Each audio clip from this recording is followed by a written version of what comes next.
Chào xua, đây là ở đây trong Sakura Sakamichi. Ngày nay nhâm năng mộtបន្តsải hướng Avatar The Last Airbender chưa nè tặng ở đây sắpបន្តtiền. Được trong phía thì bay ní cứ aiបន្តដំណើរទៅស្វែងរករូបផ្សេងទៀតដើម្បីបង្ហាត់ធាតុដីដល់គាត់ចំពោះអ្នកដែលអត់ទាន់បានមើលភាគមុនទេអាចចូលទៅមើលបានតាម link playlist ដែល admin បានដាក់នៅក្នុង description ខាងក្រោមហើយកុំភ្លេចចុច subscribe ឲ្យ admin ម្នាក់មួយផងអ្នកដែលអត់ទាន់បានចុច subscribe អញ្ចឹងយើងចូលទៅមើលរឿងយើងបន្តទៀតរំលឹកការពិភាក្សាមុនអេបានជួយយកជ័យជំនះឲ្យក្រុមធាតុទឹកនៅក្នុងសង្គ្រាមជាមួយនឹងទ័ពធាតុភ្លើងរបស់ចៅនិងស៊ូកូហើយគាត់និងគីថារ៉ាក៏បានហាត់ធាតុទឹកបានសម្រេចផងដែរដំណឹងនេះក៏បានលើទៅដល់ Lord Osai ដែលជាឪពុករបស់ស៊ូកូគាត់ក៏បានឲ្យកូនស្រីសំណប់ចិត្តរបស់គាត់ដែលមានឈ្មោះថាអាស៊ូឡានាំខ្លួនបងប្រុសដែលបានបរាជ័យរបស់នាងនឹងត្រឡប់មកកាន់នគរធាតុភ្លើងវិញដើម្បីកាត់ទោសអាស៊ូឡានិងទាហានមួយក្រុមទៀតក៏បានចេញទូកដើម្បីទៅទទួលបងប្រុសនិងលោកពូរបស់នាងដែលមានឈ្មោះថាអាយរ៉ូដើម្បីងាយស្រួលចាប់ខ្លួនអ្នកទាំងពីរអាស៊ូឡាក៏បានកុហកស៊ូកូនិងលោកពូថា Lord Osai បានអត់ទោសឲ្យអ្នកទាំងពីរអ្នកហើយស៊ូកូក៏មិនចាំបាច់ដេញចាប់អាវតាអីនោះទៀតដែរបន្ទាប់ពីបានឮដំណឹងនេះហើយស៊ូកូហើយនិងលោកពូក៏បានមកដល់ប៉ុន្តែចុងក្រោយលោកពូក៏បានដឹងថានាងបានកុហកហើយពួកគេក៏បានវាយទាហានទាំងអស់នោះហើយក៏បានសម្រុកចេញពីកន្លែងហ្នឹងទៅដោយសារតែចាប់អ្នកទាំងពីរនឹងអត់បានសម្រេចអ៊ីស៊ូឡាក៏បានបិទប្រកាសទូទាំងនគរថាអ្នកទាំងពីរនឹងជាជនក្បត់ហើយបើសិនជាអ្នកណាអាចចាប់អ្នកទាំងពីរនឹងបានពួកគេនឹងបានប្រាក់រង្វាន់ពីនាងភ្លាមដើម្បីគេចវេះពីការចាប់ខ្លួនស៊ូកូនិងលោកពូអៃរ៉ូក៏បានកាត់សក់ចោលហើយកសាងជីវិតថ្មីក្នុងនាមជាជនក្បត់នៅនគរធាតុភ្លើងចាប់តាំងពីពេលនោះទៅចំណែកឯងគីថារ៉ានិងសាកាវិញមុននឹងចាក់ចេញពីនគរធាតុទឹកលោកគ្រូផាគូក៏បានឲ្យបន្តោងដែលមានវិញ្ញាណស័ក្តិសិទ្ធិមួយនៅក្នុងនឹងទៅឲ្យគីថារ៉ាចំណែកឯងវិញគាត់ក៏ទទួលបានគម្ពីរក្បួនធាតុទឹកដើម្បីហាត់ធាតុទឹកបន្ថែមតែចំណែកសាកាវិញខំតែស្មានតែបានអីនឹងគេដែរហើយប៉ុន្តែចុងក្រោយបានអីសោះផាគូគ្រាន់តែផ្ដាំសាកាថាឲ្យមើលថែខ្លួនឯងផងសាកាគ្រាន់លឺអញ្ចឹងភ្លាមណាឡើងកាំង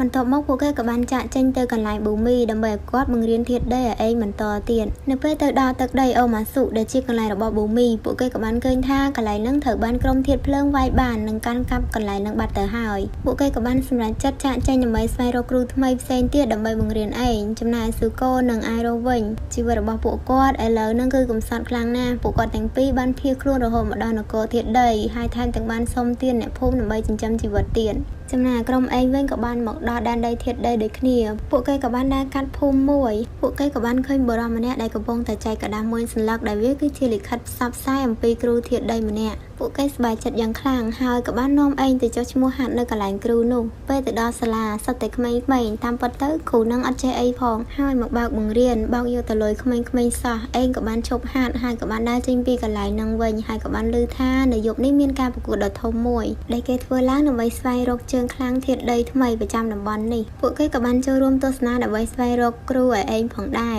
ពិធីករក៏បានប្រកាសលក្ខខណ្ឌក្នុងការប្រកួតថាដើម្បីយកឈ្នះក្នុងការប្រកួតមួយនេះបេក្ខជនម្នាក់គ្រាន់តែធ្វើឲ្យគូប្រកួតនឹងធ្លាក់ចេញពីសាយវានទៅគឺឈ្នះហើយនៅពេលដែលការប្រកួតបានចាប់ផ្ដើមយើងក៏បានឃើញថាមានបរិម្នាក់ខ្លាំងមែនទែនដោយគាត់នឹងបានយកឈ្នះគូសត្រូវរបស់គាត់យ៉ាងងាយរហូតដល់វគ្គផ្ដាច់ព្រាត់ក្នុងវគ្គនេះគាត់ក៏ត្រូវបានប៉ះជាមួយនឹងថោសដែលជាក្មេងស្រីពិការភ្នែកម្នាក់ហើយនាងក៏ជាម្ចាស់ជើងឯកខ្សែក្រវ៉ាត់នៅតំបន់នេះផងដែរទោះបីជាថោសគឺជាក្មេងស្រីដែលពិការភ្នែកមែនប៉ុន្តែនាងអាចដឹងពីសកម្មភាពនិងបំលាស់ទីរាល់អ្វីដែលនៅជុំវិញខ្លួននាងដោយឃើញថាថោសគឺជាក្មេងស្រីហើយថែមទាំងពិការភ្នែកទៀតបរិម្នាក់នោះបានមើលងាយនាងយ៉ាងខ្លាំងប៉ុន្តែថោសដាក់ប៉ាងចេញពីរិញតាមអាផែតឃើញបែបហ្នឹងធ្វើឲ្យឯងភ្ញាក់ផ្អើលយ៉ាងខ្លាំងហើយគិតថានឹងសុំនាងធ្វើជាគ្រូថែមទៀតនៅពេលចប់ការប្រកួតពួកគេក៏បានទៅរកនាងឃើញនៅផ្ទះត្រកូលអភិជនមួយដែលនាងគឺជាកូនស្រីនៅក្នុងផ្ទះមួយនោះឯងក៏បានសុំថោសបង្រៀនខ្លួនថោសក៏យល់ព្រមប៉ុន្តែឪពុករបស់នាងអត់ព្រមនោះទេលុះយប់ឡើងនាងក៏បានរត់មករួមដំណើរជាមួយនឹងក្រុមរបស់ឯងហើយក៏ហៅ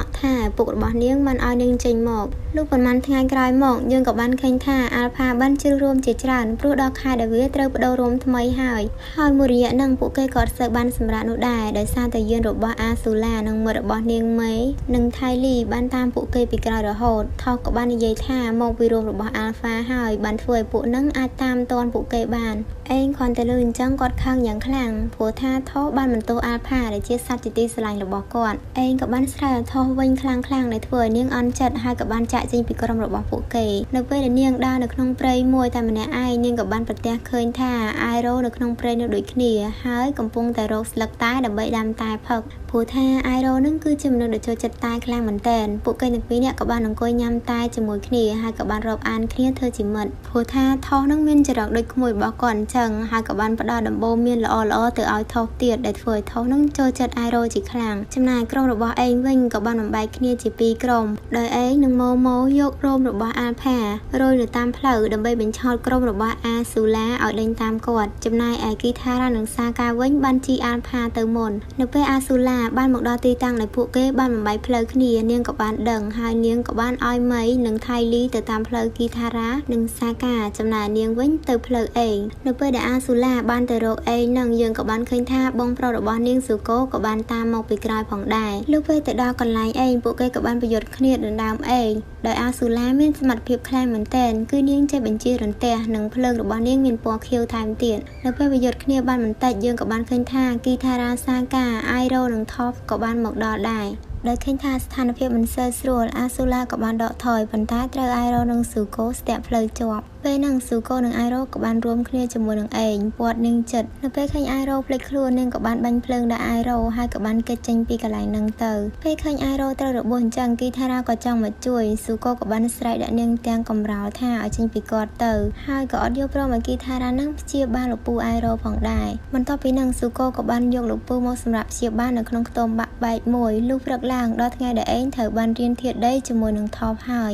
ដោយសារតែធាតុដីហ្នឹងគឺជាធាតុដែលរឹងខុសពីធាតុទឹកនិងធាតុខ្យល់ដែលជាហេតុធ្វើឲ្យឯងនឹងពិបាកក្នុងការរៀនខ្លាំងមែនតើនិយាយទៅមានតែធាតុដីហ្នឹងឯងដែលឯងអត់ងាយហ៊ានចេះជាងគេប៉ុន្តែទោះជាយ៉ាងណាក៏ដោយឯងក៏ខំប្រឹងហាត់រហូតដល់ចេះបានសម្រេចនៅថ្ងៃមួយពួកគេក៏បានទៅដើរលេងនៅកណ្ដាលវាលខ្សាច់មួយហើយក៏បានជួបជាមួយនឹងអ្នកធ្វើដំណើរផ្សងព្រេងស្វែងរកកំណត់ហេតុប្រវត្តិសាស្ត្រម្នាក់ដោយដឹងថាឯងគឺជាអវតារបរិមម្នាក់នោះក៏បានសុំឲ្យឯងនឹងជូនគាត់ទៅរកបណ្ណាល័យបុរាណមួយនៅកន្លែងនោះដោយសារតែបណ្ណាល័យហ្នឹងគឺជាកន្លែងដ៏អាតកំបាំងដូច្នេះហើយគាត់ក៏បានប្រើពេលជាយូរណាស់មកហើយប៉ុន្តែគាត់នៅតែមិនអាចរកវាឃើញហើយវាក៏ជាបំណងប្រាថ្នាចុងក្រោយក្នុងជីវិតរបស់គាត់ផងដែរឯងក៏យល់ព្រមជួយហើយពួកគេក៏បានធ្វើដំណើរទៅតាមផែនទីរបស់បុរសម្នាក់នោះនៅពេលដែលពួកគេបានទៅដល់គោលដៅក៏បានដឹងថាបណ្ណាល័យមួយនោះត្រូវបានលេចក្រោបដោយខ្សាច់បាត់ទៅហើយគឺនៅសល់តែកំពូលស្រួចមួយដែលពួកគេមើលសឹងតែមិនស្គាល់ពួកគេក៏បានចូលទៅខាងក្នុងដោយទុកឲ្យថបនៅមើលអាល់ផាតែម្នាក់ឯងនៅខាងក្រៅនៅពេលដែលពួកគេបានចូលទៅខាងក្នុងក៏បានជួបជាមួយនឹងអ្នកមើលថែនៅកន្លែងហ្នឹង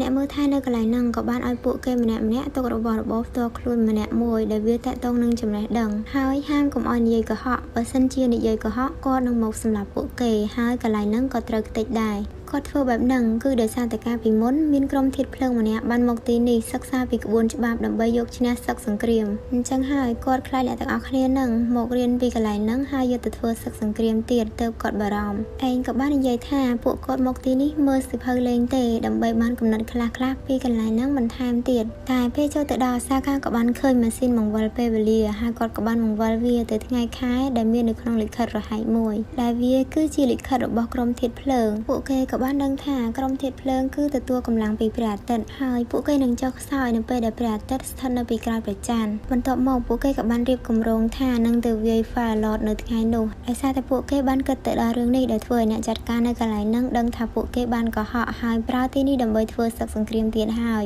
គាត់ក៏បានដេញមកតាមសម្លាប់ពួកគេហើយកន្លែងហ្នឹងក៏បានបន្តស្រុតចុះទៅក្នុងដីបន្តទៀតថោដែលនៅខាងក្រៅឃើញបែបនេះនាងក៏បានប្រើថាមពលរបស់នាងទប់ទល់ដើម្បីបញ្ជាពេលឲ្យពួកគេបានចេញពីកន្លែងនោះទាន់ពេលវេលាប៉ុន្តែក្នុងគណៈពេលហ្នឹងដែរក៏មានក្រុមអ្នកចាប់សត្វមកចាប់អាល់ផានាងខំប្រឹងជួយអាល់ផាដូចគ្នាប៉ុន្តែមិនអាចនោះទេព្រោះថាថោពេលហ្នឹងក៏កំពុងតែរវល់ទប់កន្លែងឲ្យឯងដែរនៅពេលដែលឯងចេញមកក្រៅក៏បានឃើញអាល់ផាហ្នឹងគាត់ក៏បានខឹងយ៉ាងខ្លាំងហើយក៏បានស្រែកថាឲ្យថប់ខ្លាំងប៉ុន្តែគីថារ៉ាក៏បានសម្របសម្រួលពួកគេទាំងពីរនាក់វិញអាល់ផាកំឡុងពេលដែលបែកពីឯងអស់រយៈពេល7 ខែវាត្រូវរងទុក្ខវេទនាយ៉ាងខ្លាំងគឺត្រូវបានគេធ្វើបាបពីកន្លែងមួយទៅកន្លែងមួយហើយវង្វេងរកកោះត្រើយអត់ឃើញវាក៏សម្រេចចិត្តទៅកន្លែងកំណើតរបស់វាវិញពេលទៅដល់កន្លែងហ្នឹងវាក៏បានឃើញព្រឹទ្ធាចារ្យម្នាក់ដែលគាត់ឈ្មោះថាគូរូបានមើលថែវាយ៉ាងល្អហើយក៏បានប្រើថាមពលរបស់គាត់ប្រាប់ផ្លូវវាឲ្យទៅរកឯងវិញហើយគាត់ក៏បានផ្ញើសម្បត្តិមួយច្បាប់មកឲ្យឯងថែមទៀតអាល់ផាក៏បានធ្វើដំណើរ ទៅរកអេរហូតទៅដល់ដែនដីនគរធាតុដីដែលជាកន្លែងអេងកំពុងស្នាក់នៅប៉ុន្តែវាក៏បានជួបជាមួយនឹងមន្ត្រីក្បត់ម្នាក់ដែលគាត់នឹងមានឈ្មោះថាឡុងហ្វាងបានចាប់វាយកទៅទុកនៅក្រោមដីលុះដល់ព្រឹកឡើងអេនឹងគ្នារបស់គាត់ក៏បានបែកលិខិតផ្សព្វផ្សាយស្វែងរកអាល់ផាបន្តរីឯស៊ូកូនិងលោកពូអៃរ៉ូក៏បានក្លាយជាអ្នកលក់តែដ៏ល្បីល្បាញនៅនគរធាតុដីនឹងស៊ូកូនៅពេលដើរចេញមកក្រៅគាត់ក៏បានឃើញกระดาษដែលឯងស្វែងរកអាល់ផាហើយគាត់ក៏បានយកដំណឹងហ្នឹងទៅប្រាប់លោកពូរបស់គាត់អៃរ៉ូក៏បានប្រាប់ទៅកាន់ស៊ូកូថាកុំបាច់ខ្វល់រឿងនឹងទៀតអីឥឡូវហ្នឹងរស់នៅជីវិតដ៏សាមញ្ញទៅបានហើយលក់តែឲ្យប្រជាជននៅកន្លែងហ្នឹងពិសាហើយរកប្រាក់ចំណូលចិញ្ចឹមជីវិតប៉ុណ្ណឹងស្ងប់សុខហើយមិនចាំបាច់ខ្វល់រឿងរាជបល្ល័ង្កអីទៀតនោះទេក៏ប៉ុន្តែស៊ូកូមិនព្រមនោះទេគឺគាត់ចង់ត្រឡប់ទៅកាន់នគររបស់គាត់វិញហើយគាត់ក៏ចេញទៅរកអាល់ផាដើម្បីស្វែងរកអីដូចគ្នា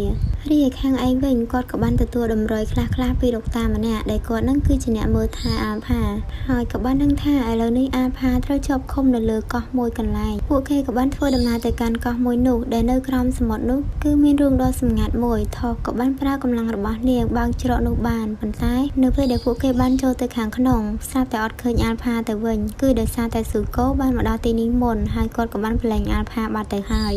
ហេតុផលដែលស៊ូកូគាត់ធ្វើបែបហ្នឹងគឺដោយសារតែលោកពូអៃរ៉ូនឹងបានមកដាស់តឿនគាត់ម្ដងទៀតហើយគាត់ក៏បានយល់ព្រមដែរនៅពេលដែលពួកគេបំរុងនឹងចេញពីកន្លែងហ្នឹងទៅស្វែងរកអាល់ផាបន្តភ្លាមនោះក៏មានក្រុមទាហានមួយក្រុមដេញតាមចាប់ពួកគេហើយពាត់ពួកគេចិត្តឡុងហ្វាងក៏នៅកន្លែងហ្នឹងដែរពេលហ្នឹងរឿងនៃគួរឲ្យរំភើបបំផុតហ្នឹងគឺថាអាល់ផាបានចេញមកហើយបុកពួកទាហានទាំងអស់នោះប៉ាងអស់អេនឹងថោកក៏បានប្រយុទ្ធជាមួយនឹងពួកទាហានទាំងអស់ហ្នឹងដូចគ្នាពេលនោះឡុងហ្វាងក៏បានស្ទុះទៅវាយអាល់ផាក៏ប៉ុន្តែត្រូវអាល់ផាខំជើងគាត់ជាប់ហើយ